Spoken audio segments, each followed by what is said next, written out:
Chinese President Hu Jintao praised U.S.-Chinese relations today, claiming that fresh progress had been made after a U.S. delegation visited.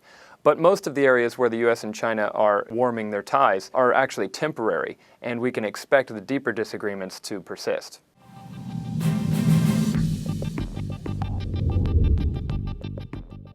After a summer of heightened tensions, including military exercises by both the United States and China, and a lot of tough words, now the U.S. and China are sending signals that their relationship is improving and there's a reduction in tensions both on military matters and on economic matters.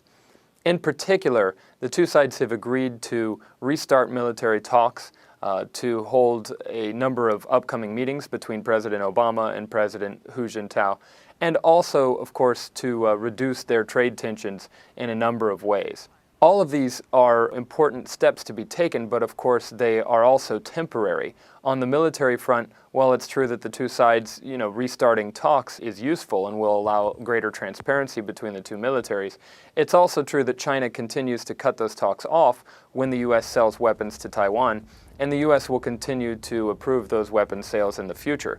So we can expect those talks to continue to be intermittent.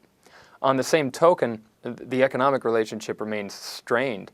While the U.S. is claiming with China that it will not politicize economic issues, the fact of the matter is that in the United States, with high unemployment and midterm elections approaching, the U.S. Congress is not feeling very forgiving in terms of China's trade policy and making all kinds of threats in terms of slapping more trade barriers up against Chinese imports. It's important to look at the way that U.S.-Chinese relations work over time.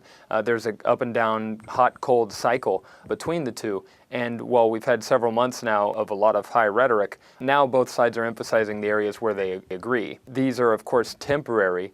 Most of the underlying disagreements are still in place. And China, of course, is concerned that as the U.S. midterm elections approach, that there could be too much momentum gaining on the antagonistic side against China. So Beijing will move to give a little bit of support to those who are defending China in Congress.